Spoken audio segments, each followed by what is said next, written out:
I am not sitting here and saying that I don't think they can beat Georgia as of today. I really don't. I don't think this Texas team can beat Georgia right now. Clip it, Texas fans. Go ahead, save it, spit it back at me on Twitter. That's fine.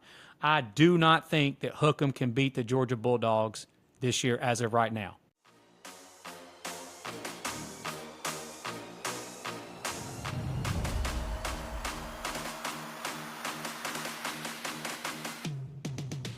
Welcome into another episode of Always Talking Ball. I'm your host, Tyler Noe. Alongside with me, as always, my co-host, Lance Barton. Thank you guys so much for listening every day, making Always Talking Ball your first listen and first watch of the day. We are available free on Apple, Spotify, or wherever you get your podcasts, and we're also free on YouTube. So make sure you hit that subscribe button right now, hit that follow button on all three. Most importantly, don't forget to send this episode to just 3 of your friends right now who love college football and absolutely can't wait for the college football season to get here in just 40 days and 40 nights. Tonight, we are breaking down the best and worst case scenarios for each team in the conference where it just means more. That's right, the Southeastern Conference. Lance, you excited for this? Ready to talk some SEC football? I mean, like somebody's told me before, man, I was born to talk some Southeastern Conference football, baby. Let's jump right into it. Yeah, let's man, go right now into one of the newbies. Let's go right in here and take care of two of the newbies right out of the gate. Boomersooner, the Oklahoma Sooners, man, are in the SEC. Let's start with Brent Venables' Oklahoma Sooners. I mean, when you think of Oklahoma, I mean, they're one of the best programs. Would you consider Oklahoma, by the way, a blue blood? For sure. Yeah, for sure, a blue blood program. Just since, I mean, I've been watching football for a long time. I mean, they're about as steady as it gets in all of college football when it comes to consistency, when it comes to the coaches that they've had over time. And Brent Venables, the jury was out on him after year one a couple of years ago, and then year two he bounces back and wins 10 games last year for Oklahoma. And, I mean, this Sooner team Texas is really getting all of the pub coming into the conference. And it's just amazing to me because Oklahoma, first of all, beat Texas last year. Oklahoma won 10 games. They returned a lot of production on the defensive side of the ball. I mean, this is Brent Venables we're talking about. And Brent Venables, again, was probably the best defensive coordinators of our lifetime. Would you agree? Yeah. When he was at Clemson and even when he was at Oklahoma before Clemson, the dude was an absolute G as a defensive coordinator. And so he goes to Oklahoma. He's obviously got to pick up the pieces that was left of the Lincoln Riley era where multiple people transferred out. That culture was not made for defense. They were obviously legit on the offensive side of the ball at Oklahoma. But 11 of the top 13 tacklers returned for this Oklahoma defense. And, I mean, we're talking about Brent Venables here. Again, we've got multiple dudes that are in year 3 in the Brent Venables system on defense. So I expect this defense to be improved. They improved a little bit last year from the previous year. They've got Danny Stutzman back at linebacker. They've got Billy Bowman back at defensive back. I mean, that's 2 first-team All-Big 12. You'll see both of those guys listed on a few of your All-American lists, second team, third team, and whatnot. And then they got a home run in the transfer portal with Dominique Williams, the big boy defensive tackle out of TCU that started for 2 years at TCU to anchor that D-line for Brent Venables' defense. So I expect a lot more out of this Oklahoma defense this year. But Tyler, who is one of the most excited? Who are we almost most excited to see to play quarterback this year as a young gun in Oklahoma? Yeah, definitely Jackson Arnold. Obviously, Dylan Gabriel's gone. He's up to Oregon. Jeff Levy's gone. Got the head coaching job at Mississippi State. Drake Stoops, that safety blanket for all those quarterbacks for all those years, he's gone. Their entire starting offensive line, gone. Yep. But Jackson Arnold is in. He looked pretty good in the bowl game last year. He looked pretty good in some mop-up duty and some filling in for when Gabriel was hurt a little bit. And he's got some dudes to throw to. Andrell Anthony, Jaleel Farouk, Nick Anderson, Deion Burks, Purdue transfer. I mean, this is one of the best wide receiving corps in the country. Yeah, your boy here, when we released our list, I released my list the other day, top skill positions, I had them in my top 10 in the country of overall, top 10 skill positions because of the guys you just named. And, I mean, the Deion Burks transfer from Purdue, like you mentioned, Jackson Arnold at quarterback, former 5-star. We expect big things out of him, legit dual threat guy. I mean, you've already heard some comparisons of people. Again, this is a mouthful, but the type of excitement that he could bring to this Oklahoma offense is Johnny Manziel-esque, according to the Oklahoma beat writers and whatnot. So, yeah, I mean, this Oklahoma offense should be very explosive in its first year in the SEC. Yeah, and the thing that's really holding them back right now is the schedule. And absolutely, for all the things that SEC has done right, I mean, just it's schedule inequality that they've brought out these first 2 years, and I think they did a much worse job than like the Big Ten did. Big Ten seems to have got their balance a little more in touch there, but like we were talking about the other day, I mean, if Texas has Oklahoma's schedule and Oklahoma has Texas's schedule, what does everyone say about Oklahoma? Right, 100%. I mean, you said it best, man. When they went away with divisions, you talked about how just schedule is always important, but it is at the utmost importance from here on out. With the new 12-team playoff, with no divisions in any of these larger conferences, with so many teams now in these conferences, again, if you get a chance, just run down Oklahoma's schedule and Texas's schedule and look at the difference between those two schedules, like Tyler just referenced. I mean, it's pretty remarkable at the difference. I mean, Oklahoma's schedule this year, like you said, is absolutely brutal. I don't think they're that far off talent-wise with Texas, and obviously they beat Texas 7 out of the past 10 years. But, yeah, if you look at their schedule, I mean, that's one of the reasons why I think best-case scenario, Oklahoma goes 10-2 this year. We match up. I've got 10-2 for Oklahoma as well. I've got 10-2 as well. I just think, at Auburn, you got Tennessee at home, you get Texas in the Red River, you got at Ole Miss, at Missouri, Alabama at home, at LSU. Like, it's really hard for me. And I'll spoiler alert, I've got a lot of teams, here in the SEC that I could see best case scenario going 11-1 or 12-0. But Oklahoma, just because of that, is just not one of them.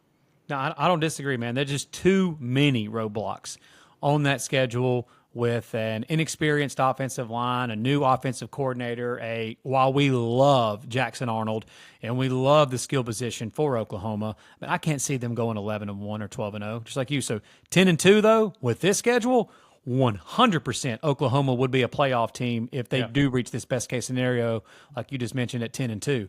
So what do you have as their worst-case scenario or their floor?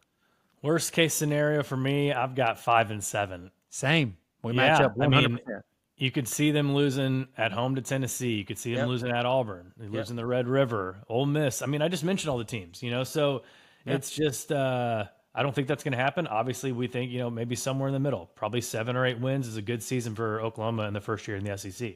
Yeah, man, look, I know everybody's going to be excited about the Red River rivalry and the Red River. I'm going to call it the shootout still. The Red River shootout, and when they play Bama and stuff like that. But, dude, how legit is it when Oklahoma's first SEC game, they're going to welcome Josh Heupel and then Nico Uyama-Leava and Jackson Arnold are going to go toe-to-toe, two of the most exciting young quarterbacks in the entire country.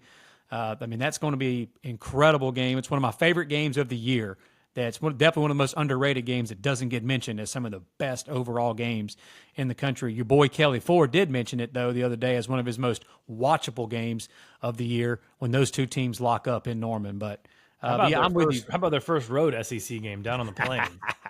Yeah, man, I don't know when they're going to make that game, but Oklahoma better hope that game's not at night. Yeah. When they go to Jordan-Hare, I can promise you, those folks down on the plains, down at Auburn, are pumped to be Oklahoma's first ever SEC road game. When that place will be out of body, we'll be rocking. We'll get to Auburn here in a little bit, but there's a chance that Auburn will be undefeated when Oklahoma actually does go on the road there. So, yeah, I mean, a lot of roadblocks in this Sooner schedule, but as talented as this team's going to be, I agree. There still is a path for them to get to 10-2 this year with their talent. Okay. Let's talk the other side of the Texas or the Red River shootout here. It's Texas. Which one? And, horns down. Obviously, Quinn Ewers is back. Arch Manning is there to back him up in case, he falters or gets injured. C.J. Baxter, Jadon Blue, running back. Isaiah Bond, Matthew Golden transferred in from Houston. Silas Bolden from Oregon State. That's not to mention 5-stars Jonte Cook and Ryan Wingo that are just sitting there waiting in the wings. They've got a lot of talent, but it's wild, dude, that they lost their 3 top pass catchers to the NFL. They lost their top rusher to the NFL. They lost their leading tackler on defense to the NFL. They lost their monster defensive tackles. In my personal opinion, the main thing that separated Texas last year from previous Texas teams were not, I mean, they were able to finish games finally. They had those monsters, Vondre Sweat and Byron Murphy, on that defensive line and were the number one rush defense in the country. And, I mean, they were monsters in the middle of that defense. I just don't think you replace that. They got some solid transfers that they brought in, but it's going to be hard to replace those two monsters up front. Yeah, they got Trey Moore coming over from UTSA, and he chose Texas over Alabama and Ohio State. They got 14 sacks at UTSA last year. Yeah, Andrew Makuba coming in from the secondary from Clemson. Their offensive line returns 4 starters. So, again, they're loaded. I would say them and LSU probably have the best offensive lines in the country going into this year. Yeah. And I think that's the strength of this Texas team, personally, is that offensive line. I think the strength of this team is the schedule that SEC decided to give them. I mean, Dude.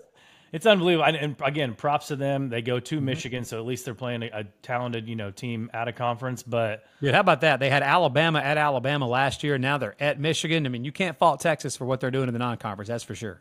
Yeah, they're trying. And then, they get the neutral site game with Oklahoma every year. And so every other year it's going to be like Georgia, Florida, where they get, just 3 true road games in the SEC. And those 3 road games, Arkansas is one of them. Vanderbilt is one of them. 2 of the, bottom 3 teams in the conference. The other one, Kyle Field, Saturday after Thanksgiving. We talked a lot about that game, how that's probably one of the games we are most excited to watch all season. But I mean, I think all things considered, with Georgia coming to Austin this year, Michigan kind of being down after a national championship year, not really knowing what they have. I mean, you could see Texas going 12-0. So I've got my best case scenario for Texas as 11-1. You think Sark's going to blow it on one of those games, right? Yeah, but so here's the thing, man.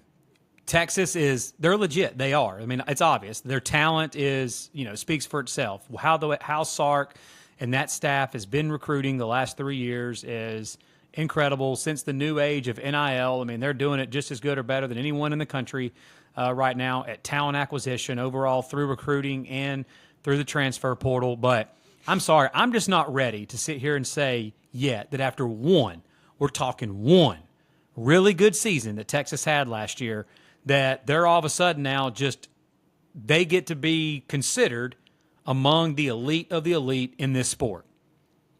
They're going to have to still prove that to me. 1 year doesn't do that. Like, longevity of a program creates that. Now, they go out this year. Again, I know they do have an easier schedule in the SEC. But if Texas goes out this year, runs through the SEC and wins an SEC championship or even makes the SEC championship game, goes to the college football playoff, has another really big year like they had last year, they continue the recruiting that they're doing, yeah, obviously they'll come on really quick and change my mind on that. But I can't sit here and say here today that I'm just going to go ahead and say best case scenario for Texas is 12-0 because at Michigan, they play Georgia. I am not sitting here and saying that I don't think they can beat Georgia as of today. I really don't. I don't think this Texas team can beat Georgia right now. Clip it, Texas fans. Go ahead, save it, spit it back at me on Twitter. That's fine. I do not think that Hookem can beat the Georgia Bulldogs this year as of right now. So I've got best case scenario for Texas 11-1. But with that being said, I've got best case scenario for Texas 11-1 in the regular season. But best case is SEC championship and national champs. I believe that they can get to that based off the matchups that you get in the playoffs. You never know who they're going to get matched up with. But I do think this team is talented enough to win a national championship. So I will give them that as far as best case scenario. But I'm not willing to sit here and say that I see Georgia on this schedule that they have to play them. I don't think they can beat Georgia as of right now. Worst case scenario, I've got 8-4. Same. And I've got, you're losing to Michigan and you're losing to Georgia. And then absolute worst case scenario is you lose again in the Red River rivalry. Yep. And then you lose at Texas A&M in that last game. That's the worst case scenario for Texas fans. Well, real quick on that Red River game. Do you think going into this year, that Oklahoma is going into the year better than they were going into last year?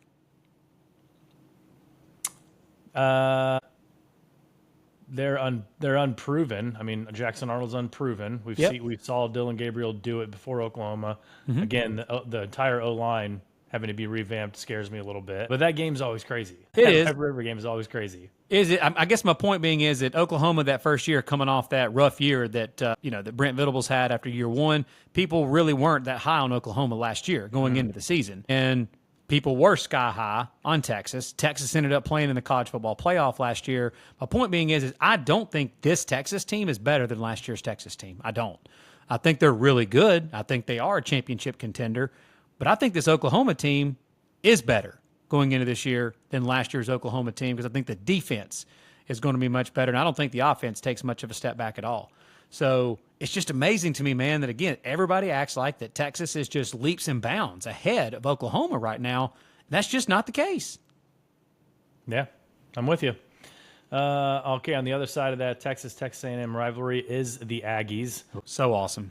And we've got best case and worst case scenario for them. Obviously, Connor Wigman's back. We've talked a lot about him. Le'Veon Moss, Reuben Owens, kind of a lightning and thunder there in the backfield. Aniyah Smith, Evan Stewart, they leave in the wide receiver position, but Moose Muhammad and Noah Thomas are there. Defense is still solid, thanks to some 22 and 23 recruiting classes that Jimbo Fisher brought over for now head coach Mike Elko. Yep. Shamar Turner's still there. Nick Scourton's from Purdue. So they've still got a lot of 4- and 5-star talent on the team. It's just a matter of what Elko and his bunch are going to be able to do with them. Yeah, I don't disagree. I think the strength of this team is Connor Wigman at quarterback, the running game with the tailbacks you just mentioned. They've also got Amari Daniels, so they're 3 deep at tailback. But that defensive line is real. They've got 3 NFL players on that D-line. You just mentioned Nick Scourton. He led the Big Ten in sacks last year at Purdue, which is beyond impressive if you think about that, but leading the Big Ten in sacks at Purdue. So, I mean, we know Elko, by scheme alone, this defense is going to be better. I mean, Elko had Duke, shutting down Clemson and all but, they didn't shut down Notre Dame, but they held Notre Dame to 14 points until Notre Dame had that, drive there at the end of the game to win that game at the end. But, he had Duke's defense playing at a significantly high level. Elko had the best defenses Jimbo ever had at A&M was when Elko was the DC. You know how good Elko's defenses were at Notre Dame when he was the DC at Notre Dame. So the guy's always going to put a good defense on the field. And I've been on record by saying, I know it's a hot take, but I think Connor Wigman is that guy this year that could be the one that comes out of nowhere, going into the year. Nobody's talking about him being a first-round NFL draft pick, but we've seen that happen year after year. I do think Wigman could work his way in to possibly being a first-round draft pick if he can stay healthy. Last year he played 3.5 games. That's it. And the dude threw for over 900 yards and had 10 total touchdowns. People seem to forget that. So with new offensive coordinator Colin Klein, who comes over from Kansas State, who uses the QB well in the run game, Wigman can run. He can run in the power run game, but I'm assuming they're not going to run him as much because they want to probably try to keep him healthy. But that offense is going to be so much better than what it was under Jimbo Fisher. Like, they're actually going to run a 2024 new age millennium type offense that they weren't running under Jimbo. So I've got the ceiling for this Texas A&M team. I've got them 10-2. I almost said 11-1. But I've got them at 10-2. I want to point this out. Texas A&M in their last 21 home games, they're 16-5. So I know everybody likes to make fun of Jimbo and the Aggies during that era, but they still were 16-5 at home during that time when they weren't very good. They were talented, but they weren't very good. Let's check the schedule real quick. Their toughest games this year are Texas, Notre Dame, Missouri, and LSU. Where do they get all those teams at, folks? College Station. So if Mike Elko and A&M could hold serve and play well at home, there's no reason at all that they can't win double-digit games. So I got a feeling your ceiling and your best-case scenario is a little different than mine for the Ags. What you got? Yeah, if you're listening to this right now, you're driving in your car, just take a deep breath. Hold on to the steering wheel real tight, because I could see the Aggies going 12-0. Okay. Well, but you just mentioned 10-2. I'd love to. In your best case for A&M, who are they losing to guaranteed on their schedule? Well, so I see what you're saying on that. But my take on that, I know we're going to have this on other teams probably. If you've got A&M, best case 12-0, I'm sure you've got many others in the SEC. Their schedule's cake too. Like yeah, you just mentioned, all those teams are at home. Yeah, I don't know about cake playing Texas, Notre Dame, Mizzou, and LSU, but SEC standard-wise, yes, getting those teams at home, I don't disagree with you on that. Having to play Notre Dame in the non-conference, I mean, that's going to be a top 10 Notre Dame team. But I just don't see realistically. Now, in your words, can they win? Can they win all their games on their schedule? I mean, I guess they can. But realistically, in my opinion, playing Texas, Notre Dame, Missouri, LSU, going to the jungle at Jordan-Hare at Auburn, and going to the swamp, I don't see them going through that just undefeated. I don't. Can they beat those teams? They can. So while I know people would probably think that what you just said is asinine, but they can beat those teams. You're right. But I just realistically don't see them going 12-0. I did battle 11-1 for best case scenario for this team, but I'm going 10-2. I'm going, can they? And so because I'm doing that, I have such a huge discrepancy because worst case scenario, I see 5-7. I got to take a sip of this Buffalo Trace with you saying Aggies 12-0 here. So, but I see Aggies worst case scenario 5-7, losing to Notre Dame, losing at Florida. Same. We match up there. Yeah, Missouri, LSU. And that's obviously if the bottom falls out. Yeah, and I mean, I don't. Again, somewhere in between the middle. So 7-8 wins for the Aggies. It's a good season. But Connor Wigman breaks out, former 5-star talent. Yep. Mike Elko sure knows how to coach. So. It's possible. So and he one of my favorite hires of the offseason offensive coordinator wise, I mean, I would probably put it in the top 5 overall coordinator hires, was bringing Colin Klein away from Kansas State. That was a home run hire. Yeah. Now let's get down to T-Town, and let's talk about the Crimson Tide. I'm going to let you obviously take this one here.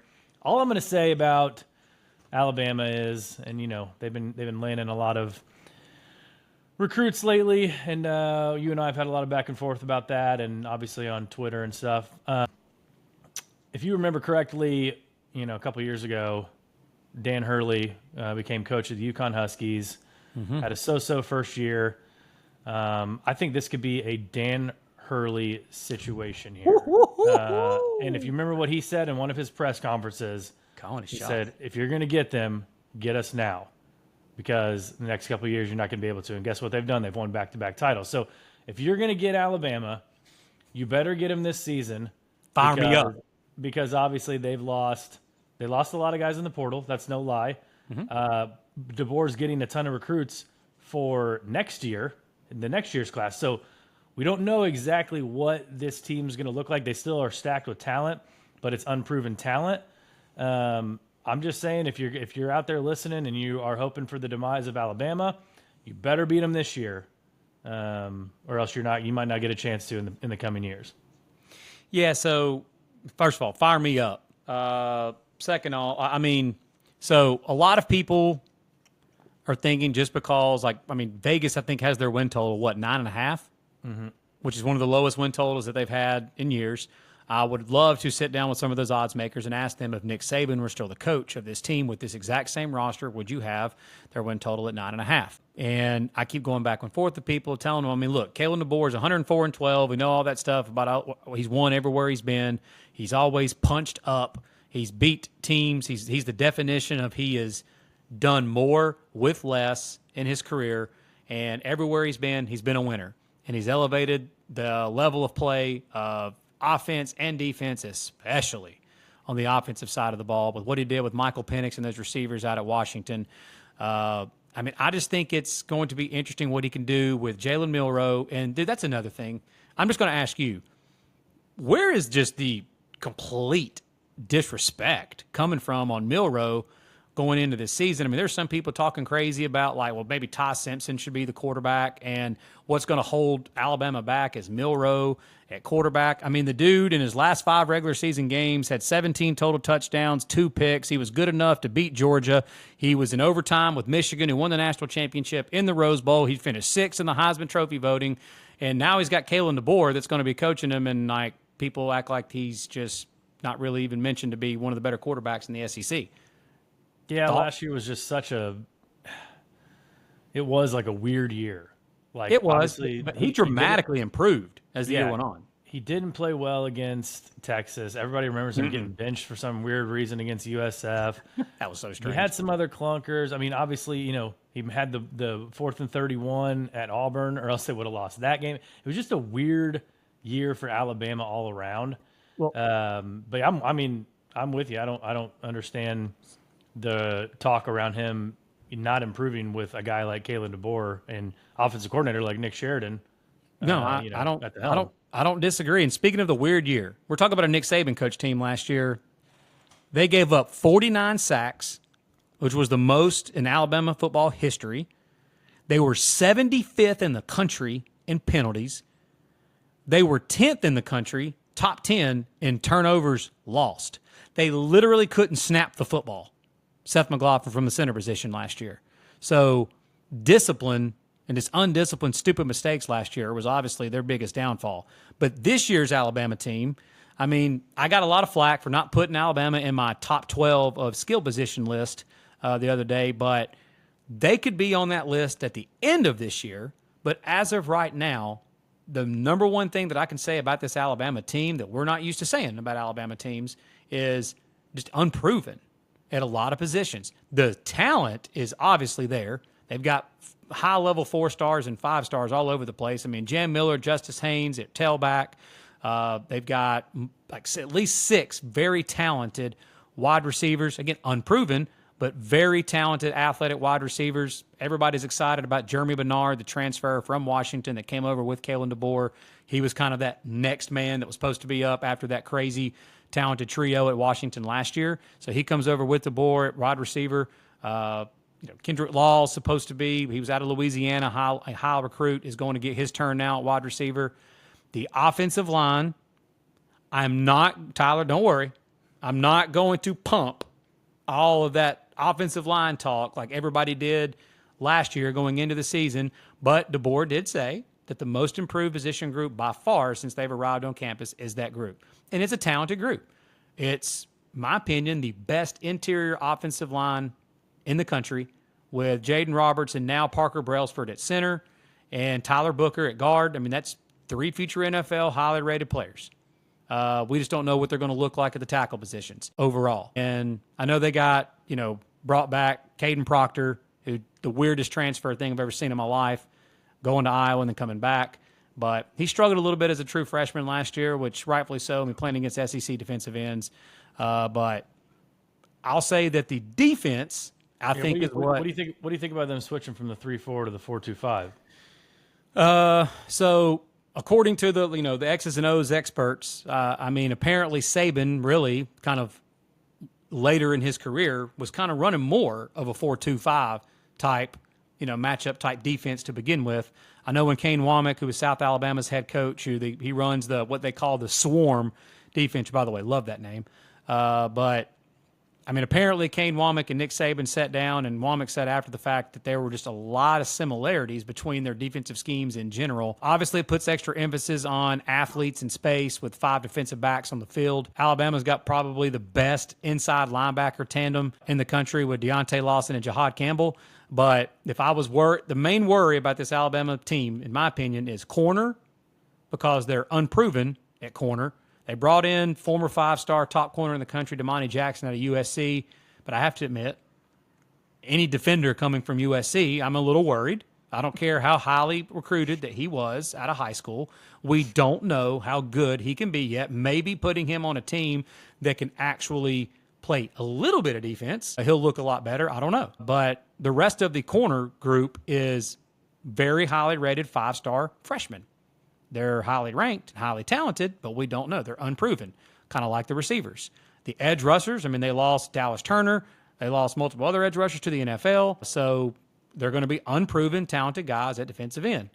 Love the safeties with Malachi Moore and Keon Sabb, transfer from Michigan. I love that. I love overall up the middle of the defense for Alabama, the interior D-line, middle linebackers, and safety. But, yeah, the jury's out because nobody's really ever worried a ton about an Alabama defense under Nick Saban. I know there were the last few years when Pete Golding was there and stuff, there were some times.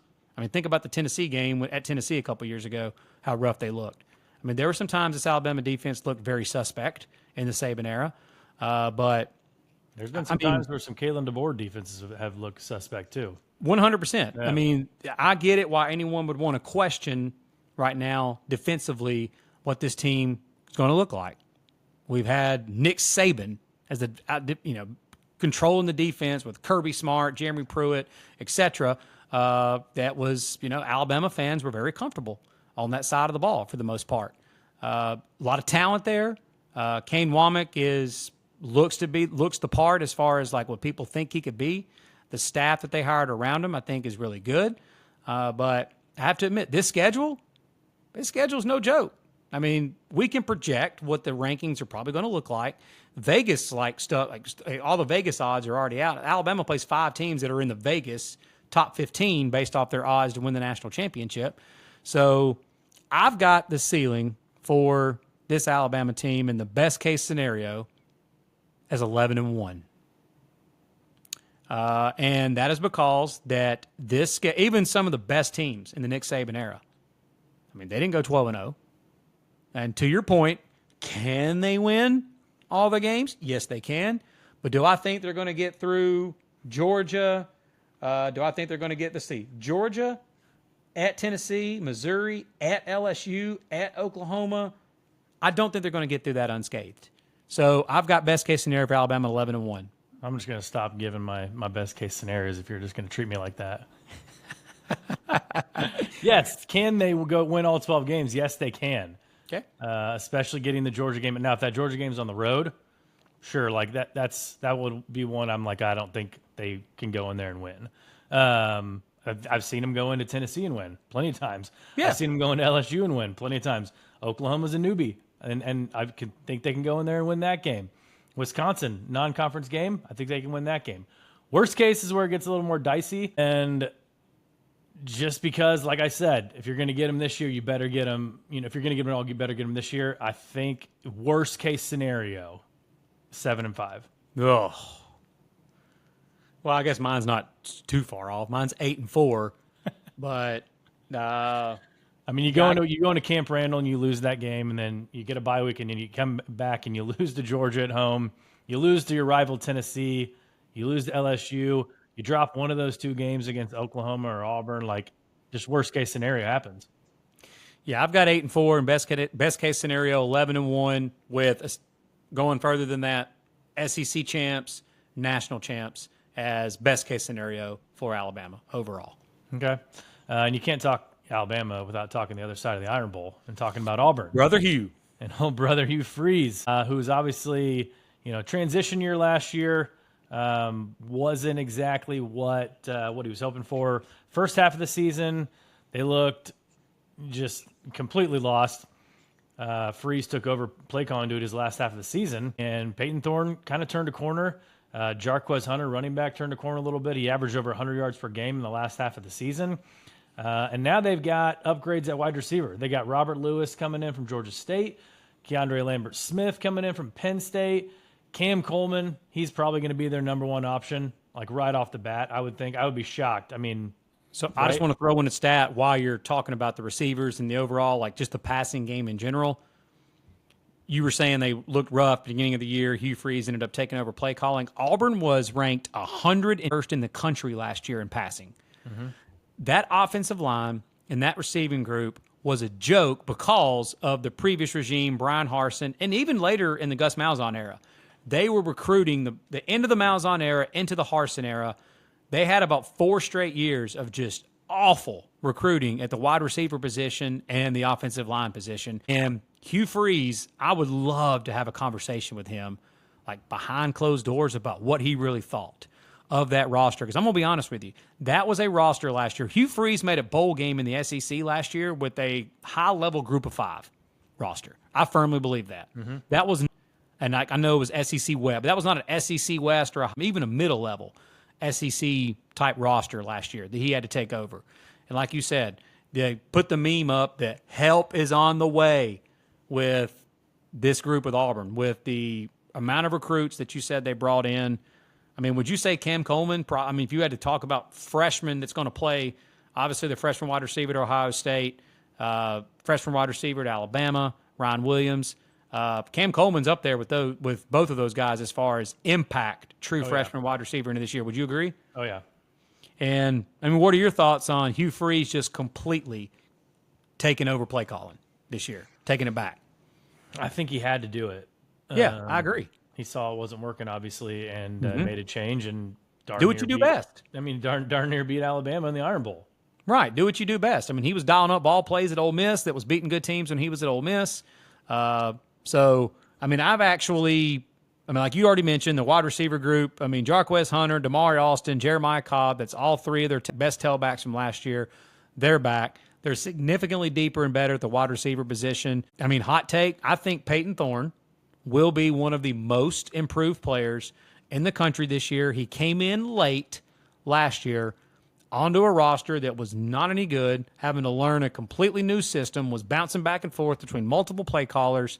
There's just a lot more stability going into this year. And that probably gets laughed at, saying that Peyton Thorne is going to be one of the most improved players. But you saw what he did when he was at Michigan State, when he actually had a good bit of talent around him and somebody that could dial up some plays. I do think he'll have that this year at Auburn. I do think this Auburn offense is going to be dramatically improved. Again, guys, they were in passing last year. They were 9th in total offense. They're not going to be that this year. They're not. Yeah. What you got for best case scenario? I've got 10-2. Okay. I've got 10-2 as best case scenario. I mean, spoiler alert, I do not have 12-0 as best case scenario. Dude, I was going to take a big gulp at this Buffalo Trace if you were about to say that. But now I've got 10-2, which obviously, if Auburn goes 9-3 and 10-2, you've got to be ecstatic about where this program's heading if they were to do that. Yeah, I've got 9-3 best case scenario. Okay. Can't see I flirted with that. Yeah, can't see him going into Sanford. At Missouri is going to be a tough game. Obviously, at Alabama is going to be a tough game. But their floor, I think, is pretty high. I think it's, Well, I want to clarify. You said Sanford. You're talking about Sanford Stadium, right? Yeah. Okay. Sanford Stadium, yeah. Because remember, there's some folks from Alabama listening to this that knows that Sanford and Birmingham, yeah, okay. Sanford is not on the schedule this year, so you're Sanford right. Stadium. Okay. But, yeah, their worst case, I see 6-6. And what do you think happens if Hugh Freeze gets another 6-6 season? Wow, man, we match up again on worst case. I've got 6-6 as well. Yeah. As worst case. I don't think he's on the hot seat or anything like that, but I do think it starts getting like warm and people start getting really even again. Obviously, I've got a lot of friends back in Alabama that are Alabama and Auburn fans, and even the most fanatical Auburn fan will tell you they knew that roster last year was a joke that Hugh Freeze was taking over. They lived through those Brian Harsin days and the end of the Gus Malzahn days, and you could see that talent was such a drop off, and they know that he is recruiting at a much higher level. The 7th ranked recruiting class in the country last year. Currently, they're 15th in the country. I'm sure he'll close and have a top 10 class again. But yeah, I got 10-2, 6-6. If it does end up being 6-6, I do think you'll start hearing some people that'll start warming that seat up a little bit going into that next year. Okay. Let's talk Portal King. Let's talk Joey Freshwater, old Lane Kiffin. He's back at it, man. Top 2 transfer classes in each of the last 3 seasons. Obviously, he's losing guys, but he's also getting guys. Quinshawn Judkins transferred out. Logan Diggs transferred in. They've still got Ulysses Bentley. Henry Parrish came back from Miami. Yeah, Henry Parrish. Ulysses Bentley's a speedster out of the backfield. He's a stud. And then they brought in, you mentioned Parker Brailsford going to Alabama. They brought in Nate Caleppo and Julius Boilo, 2 other guys from that Joe Moore Award-winning offensive line from Washington. And then Lane beefed up that O-line and D-line, man. Yeah. And then, according to you, best offense in the SEC with Trey Harris and Jordan Watkins and Juice Wells, and not to mention Caden Prescorn, Jackson Dart, throwing the ball around to those guys. Let me add another one to that list for you. Deion Smith was the number 1 JUCO wide receiver in the country last year at 22 yards per catch. Mm-hmm. You think Lane Kiffin can find a place for him in that offense, in that explosive offense? And by the way, I just want to make one correction. Not only the best offense in the SEC, I think they're the best offense going into this season in the country. Yeah. Lane loves those shot plays, man. So a guy who can average 22 yards per catch is pretty valuable. And the defensive side of the ball has always been the big question mark on Lane Kiffin teams. And I thought they were underrated last year. I thought they were pretty good. And then he went out and he got Walter Nolan, he got Princely Uman Milan, he got Chris Paul Jr. from Arkansas, he got Key Lawrence from Oklahoma, Trey Amos from Alabama.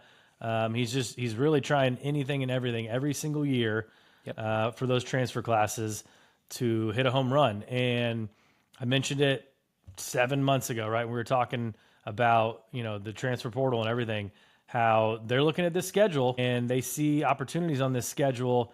And they're like, okay, now you got the schedules far in advance. We can go, we can spend a ton of money this offseason to try to go and win it right now. Next year, the schedule may not look as favorable. So we'll take that as it comes, but let's go try and buy some wins right now. Yep. And for that reason, again, Ole Miss is another team that I see that they could go 12-0. Yeah, I've got 11-1. Again, I understand what you mean by can. They can win all the games on their schedule. I've just got 11-1 because, again, we just don't see many teams go undefeated. But, overall, I just don't think that, at LSU, Oklahoma, at Florida, Georgia, I just don't think they go through all that, unscathed. But let me tell you, man, that Georgia game, last year was a turning point, could be a turning point in Lane Kiffin's coaching career. He's had some other turning points, obviously, before now, but he said that after that game in Athens, when they got waxed by Georgia last year, he said, we've got to get bigger and more physical up front on the line of scrimmage. And they definitely addressed that, like you said, in the transfer portal. All the dudes they brought in the portal. Skill position is just ridiculous. The sky's the limit for this Ole Miss team. I love the hire that they brought in last year, and they brought in defensive coordinator Pete Golding. I know some Bama fans like to say that Pete Golding's not some great defensive coordinator. Dude, he just because he wasn't Kirby Smart doesn't mean he's not still a good defensive coordinator. He's significantly better than what Lane Kiffin had previously before that on that team. So I've got Ole Miss's best case scenario at 11-1, and I've got their worst case scenario at 8-4. I've got 9-3 worst case. Okay, yeah, no, one of my highest floors. Yeah, no, I see that. Their schedule sets up nice. Their talent, what will be the downfall of this Ole Miss team, if there is one this year, will be the overall depth of the team in general. They're deep at tailback, deep at wide receiver. They've got two really good, talented quarterbacks, but their depth on the line of scrimmage, on offensive line and defensive line, to go through a schedule that they're going to have to go through is, in my opinion, going to be the downfall if they do have a downfall. But do you think this Ole Miss team can win a national championship this year?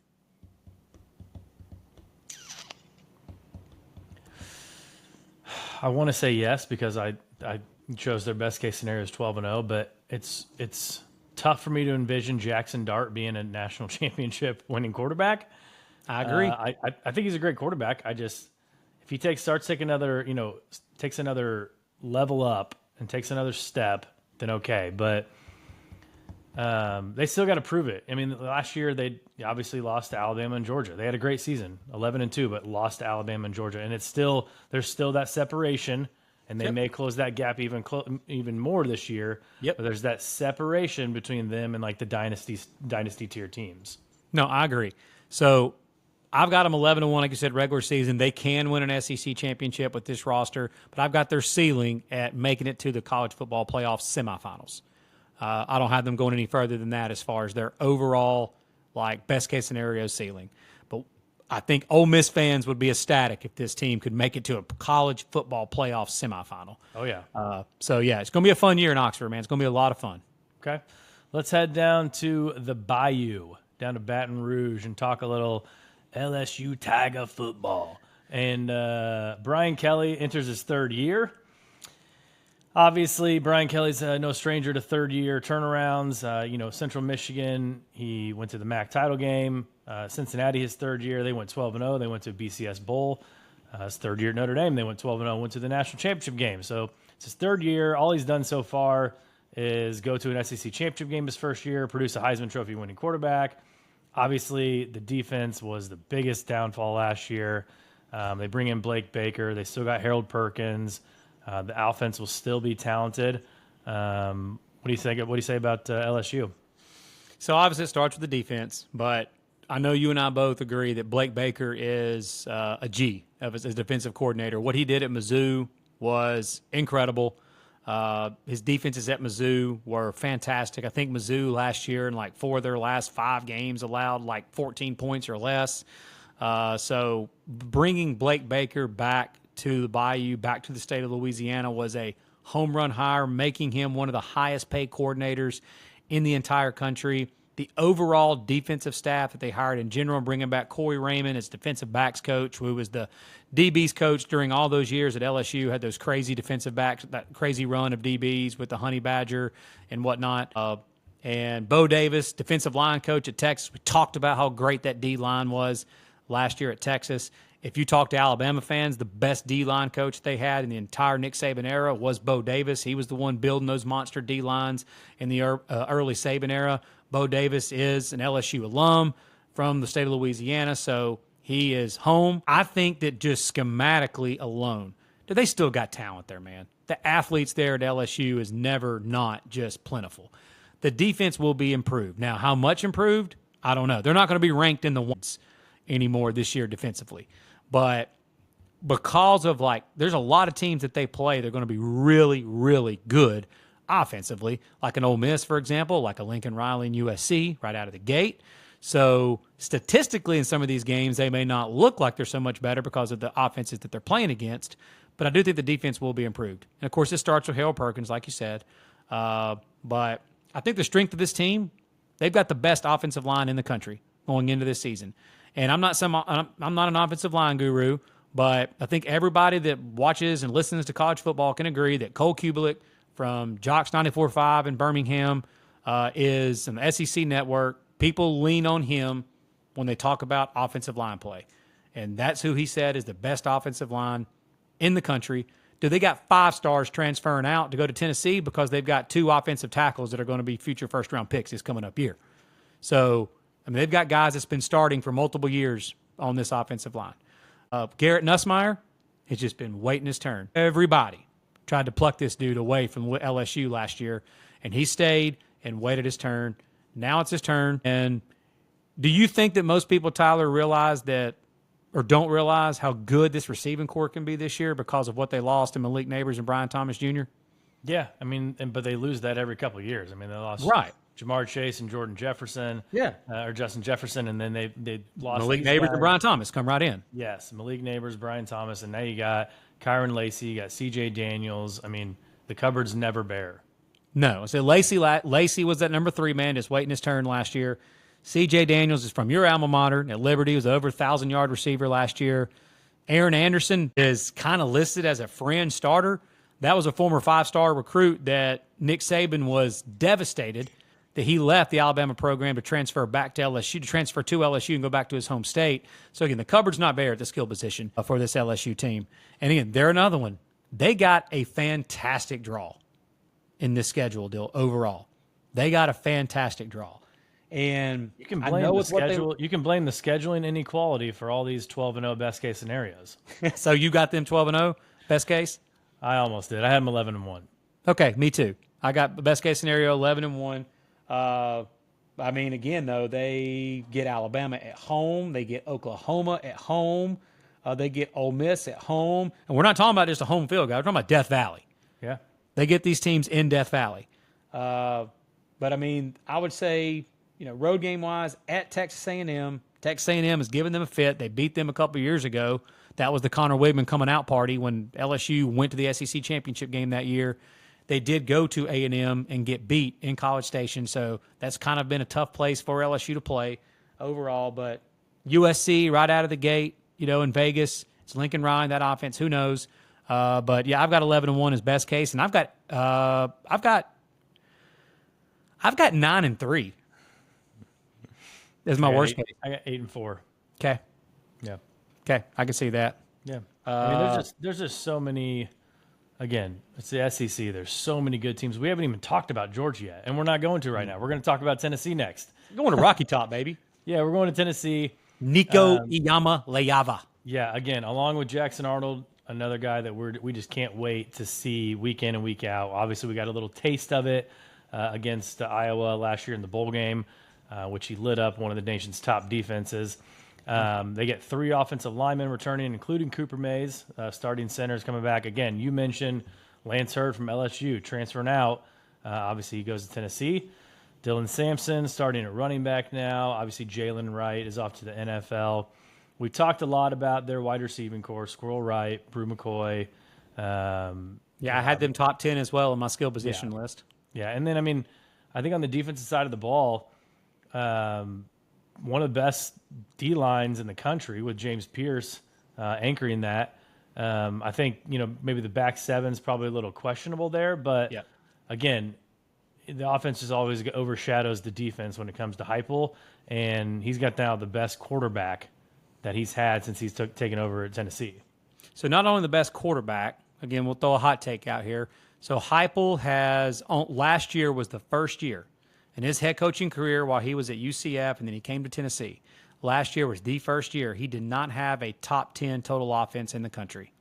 This is the best offense, talent-wise, starting group that he's ever had. With the wide receiving group with Squirrel Wright, Brew McCoy, Chris Brazel, transfer from Tulane, who was Tulane's best receiver last year. You mentioned Dylan Sampson at tailback.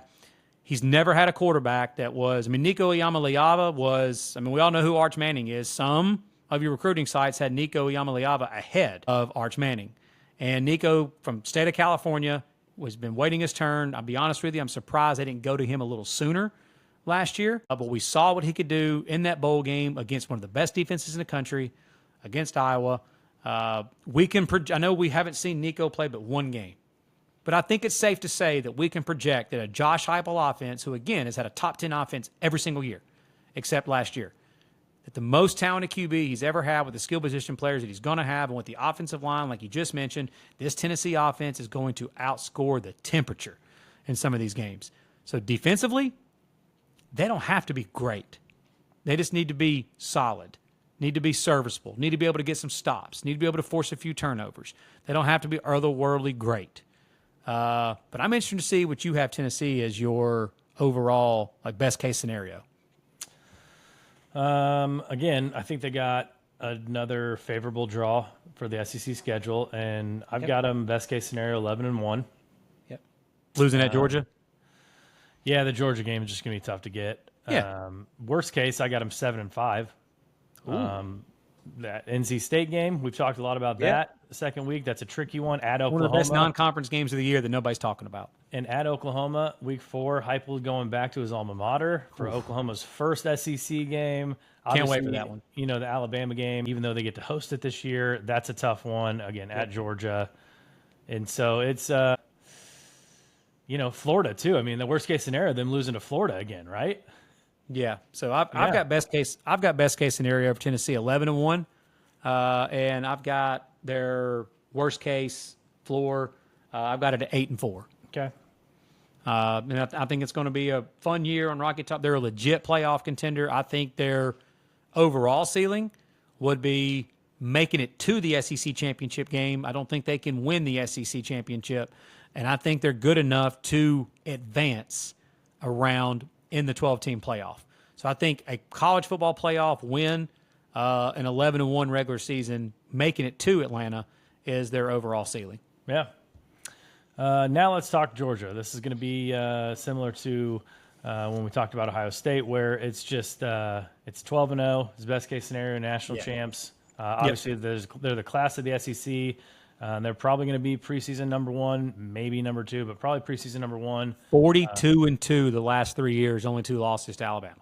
Yeah, they've lost 2 games in the last 3 years. It's kind of hard to believe. They got the best quarterback in the country, in my opinion. Trevor Etienne transferred over from Florida. Dominic Lovett, Ra Thomas, Colby Young transferred in from Miami. He's a big time, big target in the red zone. Dylan Bell. Watch out for London Humphreys from Vanderbilt. Yeah, dude. Yeah. They need to fill in that Ladd McConkey role, and that dude is the guy to do it. What to say it? He fits the Ladd McConkey role perfect because he's also white. Yeah, exactly. Yeah. So he's a white boy receiver from Vandy that catches anything thrown near him. The dude is really good.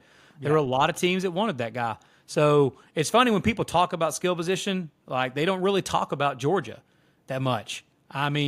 They're exactly. They talk about Carson Beck and the defense, but they're 6 deep at wide receiver. And ETN brings a presence that I think that Georgia team missed last year. They didn't have that just dominant, because of injuries at the tailback position last year. I think that ETN brings a presence to that Georgia offense that they missed, at having a legit overall run threat. And obviously, there's no reason to really go into a bunch of stuff on the defense. It's Georgia we're talking about here. Yeah. I mean, Kirby Smart, his defenses are always going to be legit. We can go ahead and pencil them in for being one of the 5 best defenses in the entire country. I'm with you. 12-0, national championship. What do you have as their overall worst case? Yeah, I'm interested to hear your worst case too. I've got worst case at 9-3. Me too.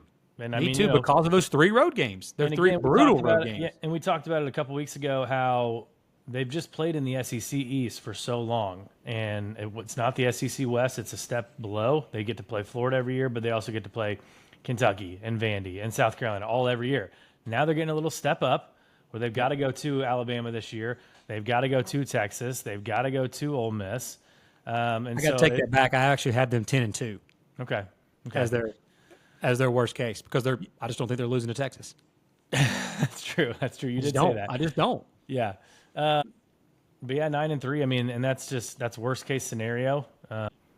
And so I just think that, again, I don't think they're going to be anywhere near 9-3.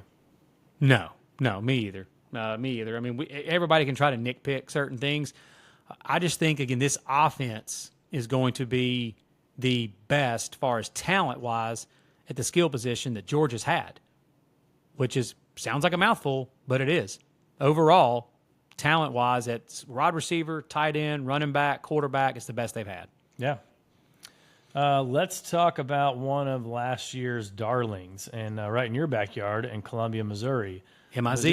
The Mizzou Tigers. Yep. And Eli Drinkwitz, they finished, 11-2 last year, right? And 11-2, beating Ohio State in a bowl game. Obviously, it was a kind of a JV version of Ohio State there, but Marcus Carroll is taking over for Marcus Carroll and Nate Noel taking over for Cody Schrader. Yep. We mentioned OU losing their entire offensive line. Well, one of their guys, Caden Green, former 5-star. Huge pickup. He's a sophomore this year. He's coming over to Missouri. And then, wide receivers. Again, Luther Burden, Theo Weiss, Mookie Cooper, obviously Brady Cook spinning the rock. The big question is, after Blake Baker leaves, what will the defense look like? Yeah, I mean, they're bringing in Corey Batoon, who was a defensive coordinator under now Alabama defensive coordinator Kane Womack. Kane Womack was the head coach of South Alabama. His DC was Corey Batoon. So I'm just assuming he's running that 4-2-5 swarm defense at Mizzou, but I guess we'll see. But, I mean, they lost a boatload on defense, man. They lost 3 of their top 4 tacklers, 3 defensive backs. Blake Baker, one of the best defensive coordinators overall in college football. Like I said, LSU made him one of the highest paid assistant coaches, period. That's just a lot, man, to lose on that defensive side of the ball. I think their offense, with Kirby Moore being back as OC and all the weapons that they've got. I mean, Luther Burden's the best receiver in college football, going to be a top 10 pick, probably the NFL draft this coming up year.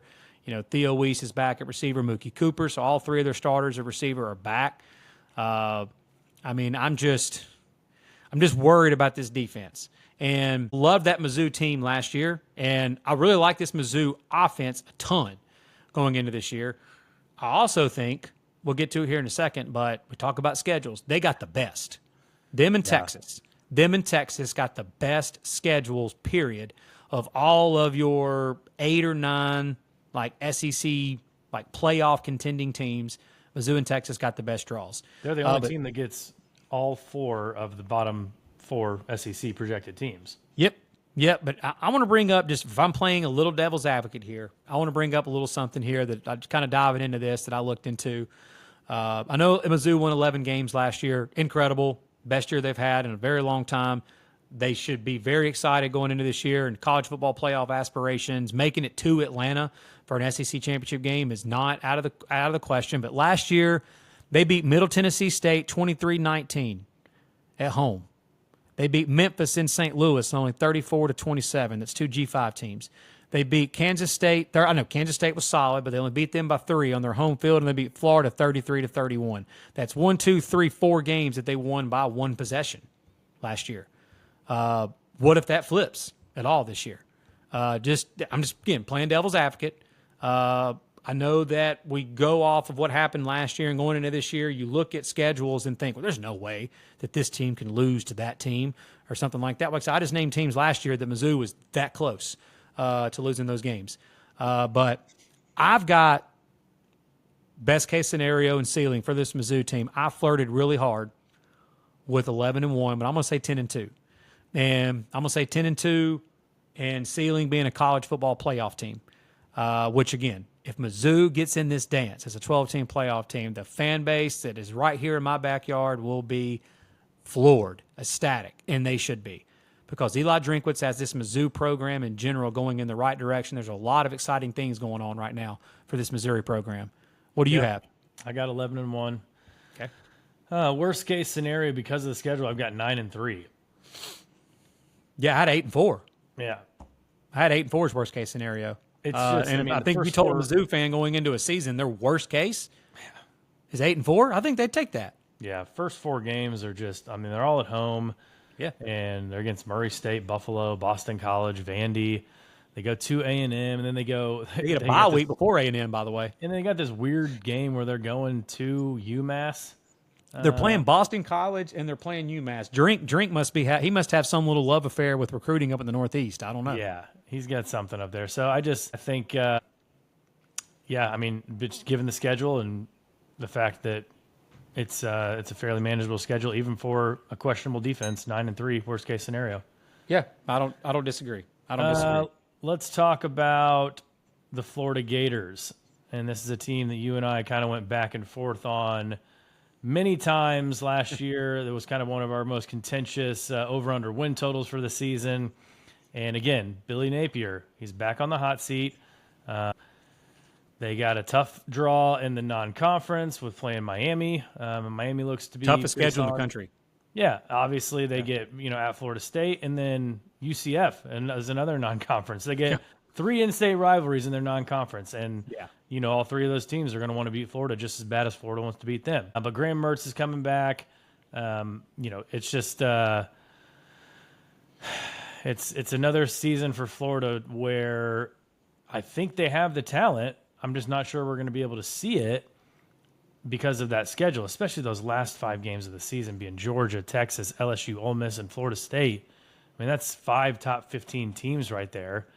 And they play 8 top 20 of Vegas top. They play 8 of Vegas's top 20 teams going into the preseason, into the season. 8 top 20. Poor Billy Napier. I mean, that's just it's not his fault. But again, I think they've got talent, and I think the way.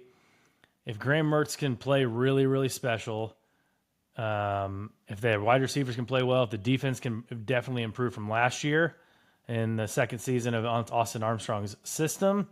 Yeah, and they revamped a few that they brought in some new DB coach, new linebacker coach. Yeah, they brought in multiple guys to help out Armstrong. Yeah, I think best case, they go 9-3.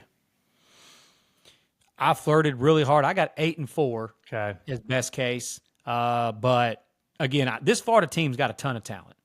Like you said, Graham Mertz, he 73% completion percentage last year. He just didn't push the ball downfield much. Wide receiver, they brought in Elijah Badger from Arizona State, who was one of those transfers that a lot of the bigger programs are after him. He goes to Florida to pair with Eugene Wilson, who was a true freshman last year, that Florida fans are ecstatic about. If you watched him last year down the stretch, he's got that Percy Harvin just breakout type of ability to hit a home run and go the distance every time he touches the ball.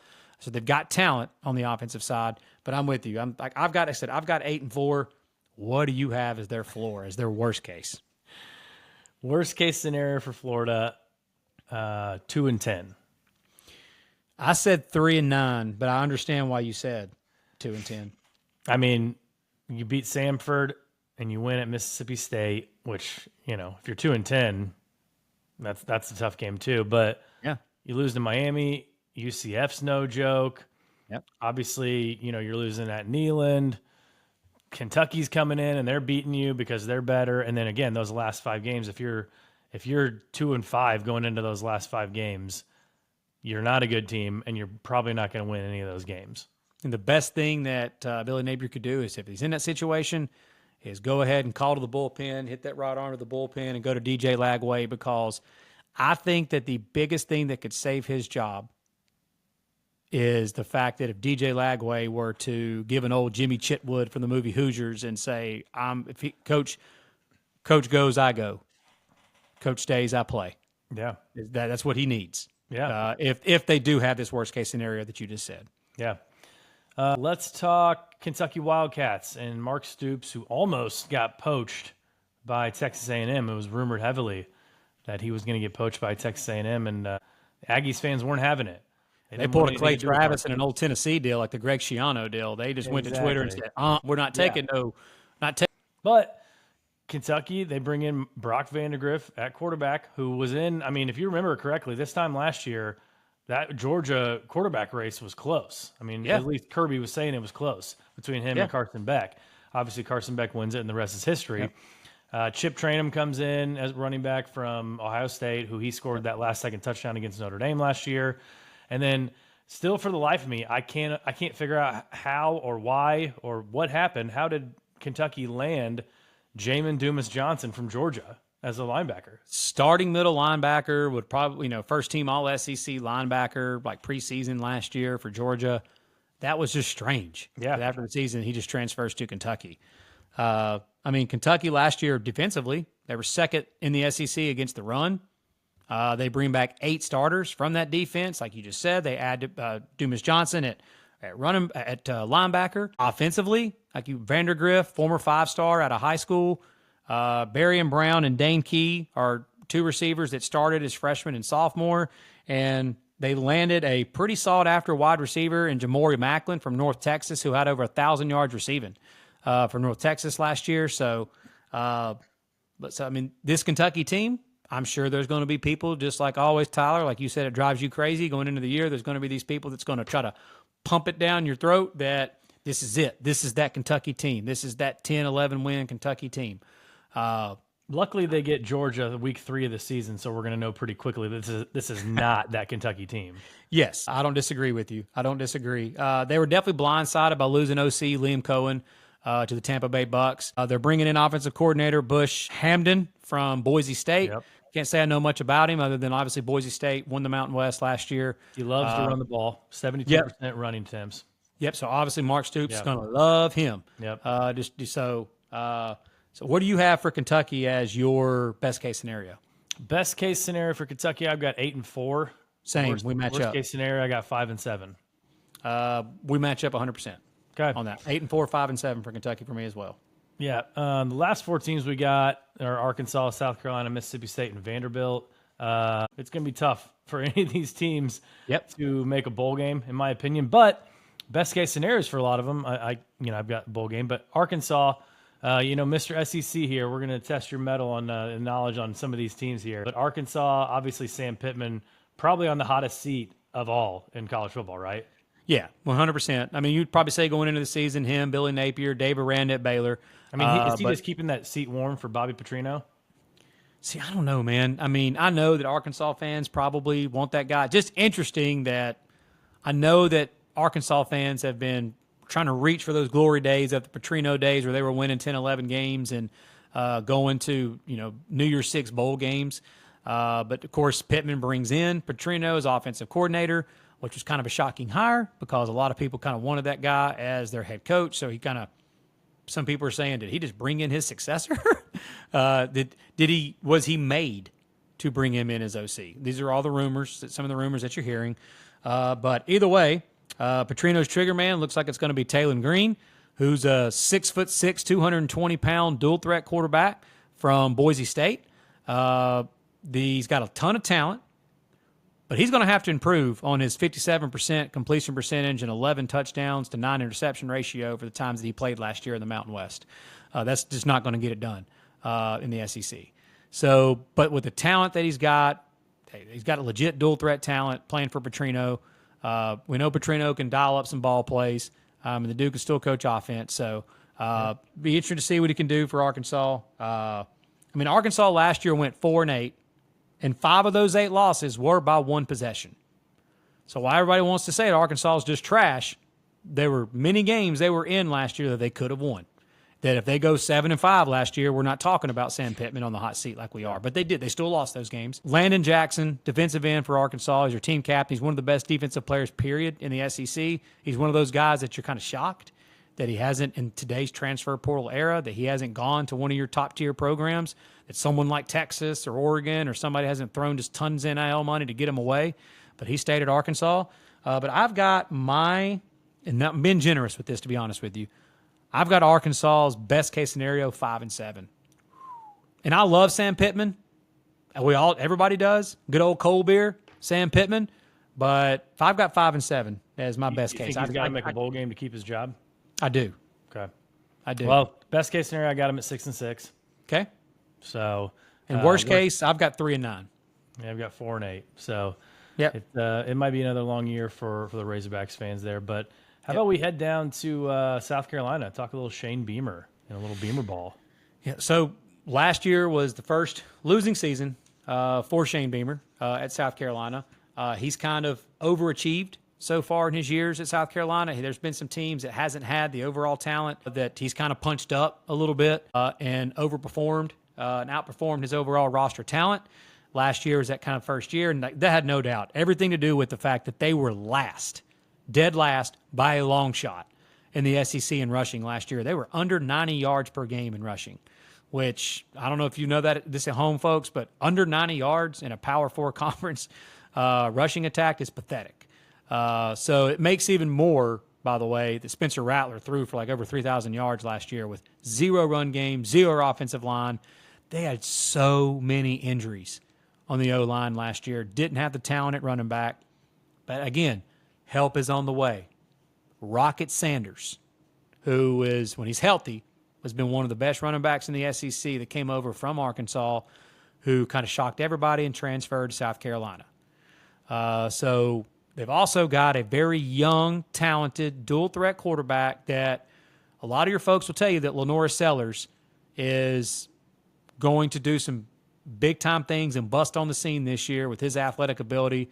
He's another one. He's like 6'5", 200-something pounds, can run, can throw. And then was it Nicholas Harbor? Was he named like overall the most outstanding player based off the ratings that they had on EA Sports? Is that what got released today?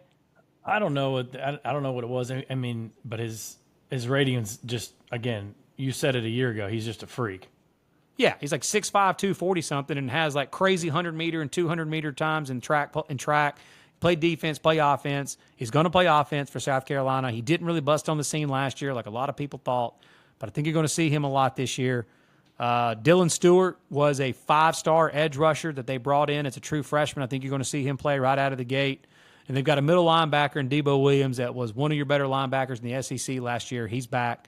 So for South Carolina, though, I've got their best-case scenario with their schedule. Overall, just kind of like flip-flopping and talent and stuff. I've got them bowling at 6-6 as their best case. Okay. I mean, we're not too far off on a lot of these. I've got 7-5, and I'm putting a lot of stake into Williams-Brice Stadium and the fact that they get to host a lot of teams there, LSU, Ole Miss. Yep. A&M. They're gonna get somebody they shouldn't get more than likely. And like they did it with Tennessee before, they've done it with Clemson before. They're gonna get somebody they shouldn't get more than likely in that sandstorm there at Williams-Brice. Yeah. Worst case is another 4-8. Me too. 4-8. We match up. Okay.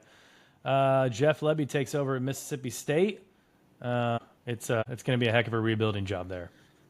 So I haven't looked into it overall as far as like what Phil Steele and some of these other people talk about returning production, but Mississippi State has to be one of the least returning production teams in the entire country.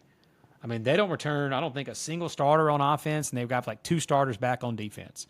And they went from a defensive-minded head coach in Zach Arnett, just crazy, like going from RIP to the Pirate, going from that to like Mike Leach era to the Zach Arnett want to run the football and play defense era to now going to Jeff Lebby, who is one of the most up-tempo, speed overall, up-tempo, spread you out, high-flying offenses in the country. His offenses have been one of the most up-tempo offenses every single year since he's been an offensive coordinator. But Blake Shapen transfers in from Baylor, the quarterback. They have multiple transfer wide receivers, multiple true freshmen that's going to play wide receiver. On defense, 7 of their 8 top tacklers are gone. They brought Jeff Levy to bring in his defensive coordinator. He brought in a young DC who hasn't been a DC yet at the Power 4 level, and Coleman Hutzler, who was at Alabama last year on the Nick Saban staff as an assistant. But I'm being very extremely generous with this and saying best case scenario because of some games I see on their schedule that maybe they could get. I've got 5 and 7 as best case. I got 5 and 7 too. Yeah, 5 and 7 is best case for Mississippi State, and I've got their floor worst case at 3 and 9. Yeah, same right here. I mean, it's just a shame too they don't get Vanderbilt on the schedule. That would have been a heck of a game to watch later on in the season. And so we'll round out our SEC best and worst case scenarios with Vanderbilt and with Clark Lee. They finally have their stadium redone, right? Yeah, finally have the stadium redone. That's Clark the big Leo, news out of Vanderbilt football. Yeah, it is. It is. And Clark Leo, huge news. Clark Leo's taking over as defensive play calling. And all jokes aside, if you're not very good on offense, you know what I think you should do, Tyler, if you're in the SEC? You should go hire New Mexico State's offensive coordinator and get New Mexico State's quarterback.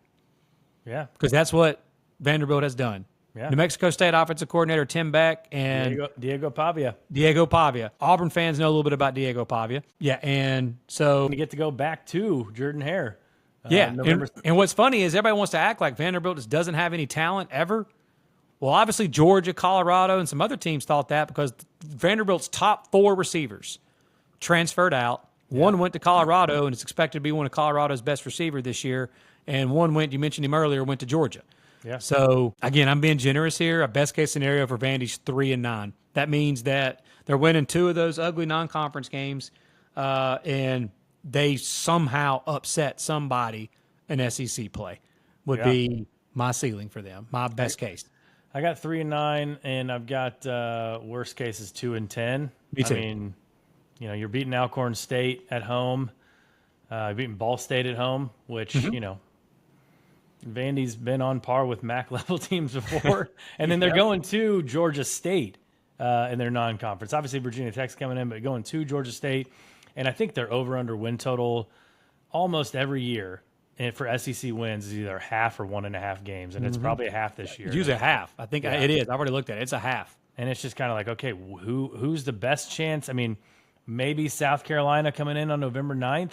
Yep. Right? Best chance. That's personally what I had as their best chance. Yeah. So November 9th, South Carolina at home as their best SEC chance to get a win.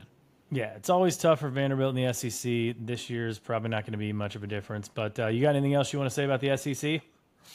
No, man. Like obviously, adding Texas and Oklahoma, it's going to be a fun year. The SEC. I mean, you're seeing. I told you they finally, you know, they used to have 1 blue blood in their conference. Now they have 3. Yep. Georgia fans don't want to hear that. Yeah. I mean, we've seen some of these playoff projections come out for this 12-team playoff, and we saw, I think it was Andy Staples, we've seen a few others have 5 SEC teams in their projected 12-team playoff. And if you look at the depth of the conference going into this year, I wouldn't be shocked to see that at all. Because, again, we're talking about with this new 12-team playoff, 10-2 in the SEC and Big Ten, more than likely will get you into this new big dance of the 12-team playoff. And we just went through it. There's probably 8 or 9 teams that very realistically you can say can get to 10-2 or better. Yeah. And I mean, I don't think all of them will, but it's realistic to say that can happen. So it's just, again, the way the schedules are set up, I mean, having new coaches at Alabama, finally Nick Saban, I know coaches and teams are finally saying that. You said earlier, you better get him now if you're going to get him. You know, it's going to be exciting to see what Kalen DeBoer does in year 1, what Mike Elko does in year 1 at Texas A&M. Yeah, man, this is the most excited I've been going into a season. That's saying a lot, going into a season for SEC football. Yeah, I can't wait. Like I said at the beginning of the episode, we are just one Noah's Ark away, 40 days and 40 nights away from the start of college football on August 24th. That was good, man. Yeah, and I can't wait. It's going to be a blast, and we've got plenty more to talk about on episodes coming throughout the next 6 weeks. Again, thank you guys for listening. Thank you guys for watching. YouTube, Apple, Spotify, Instagram, Twitter, TikTok, YouTube, everything. Just follow us, subscribe. It helps us out. We love interacting with you guys. And again, until next time, we will see you then.